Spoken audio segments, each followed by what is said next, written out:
Hello, I'm Jamie and I'm going to help you get the best setup possible for your online presentation. Now, before we even get started, I want to mention children, pets, parents, and partners. Interruptions happen. You're working from home, you're doing the best that you can. Please do not let these things stress you out. Let's think about the technical setup though. There's three important things to consider: lighting, camera, and microphone. Let's take each of those in turn and explore them in a little bit more detail. Lighting.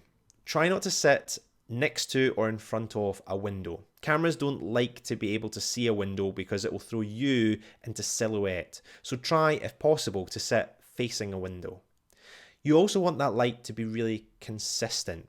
Cameras love sunlight but hate clouds. And so if you look out and it's going to be a cloudy day, I recommend that you draw the curtains and close the blinds and use artificial light instead, because then the lighting will be really consistent throughout your presentation. Try not to use overhead lights because they can create an odd kind of villainous shadow on your face. Instead, try and use a lamp and position it directly behind your camera, right in the middle. So you've got your camera and then right behind it, you've got a lamp. That will make sure that you are lit up nice and brightly and evenly. If you've got a second lamp, then put it in the background, and that can add a little bit of distance between you and your backdrop, which can help you stand out a little bit. When you're picking a backdrop, I wouldn't worry about it too much, but if you can have a background that will contrast a little bit with you, all the better to make you stand out. Let's think about cameras now. The camera is your audience. You want to be looking at it as much as possible. So first thing is, try not to have it above you or below you. Try and talk to it face to face. Raise your laptop up, put it on a pile of books or a box so that you can have a face-to-face conversation with it. And looking at it is important because then your audience are going to feel that you're looking at them and you'll form a bit more of a connection. But it can be tricky to stare at that tiny little dot all day long. So why not put a mirror behind your camera or a little post-it with a face on it or a teddy? Anything that you can talk to that feels a little bit more human than that little dot.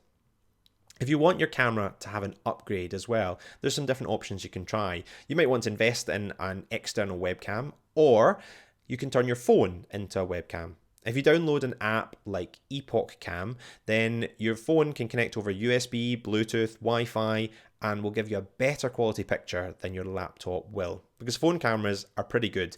Laptop cameras, less so. So have a little play around with some apps to turn your phone into a webcam. Last thing to consider is your microphone. There's two general rules of thumb here. One, stay as close to it as possible, and two, don't actually touch it. Laptop microphones are okay, but they can make the room sound incredibly echoey. So to cut that down, stay nice and close, easy reaching distance to your laptop. That will cut down on some of the room echo. Other people will also pile cushions or soft furnishings around their laptop. I'm not sure how much that helps, but it certainly can't hurt. If you'd like your mic to get an instant upgrade though, ditch the built-in mic and instead use a set of headphones that have a built-in microphone. These are fantastic, the easiest way to upgrade your setup. One, it brings your mic really close to your mouth, and two, they're designed to pick up voice. So this is probably the easiest way of getting a high quality sound in your meeting.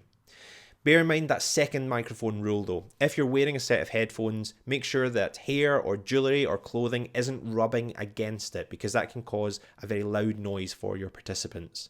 But it's still the easiest way of upgrading your at-home setup. So those are the three important things to consider. Lighting, we want it bright and we want it consistent. Camera, you want it eye level, you want to look at it, and if possible, you want to upgrade it. And the microphone, stay nice and close to it, and I recommend using a set of headphones.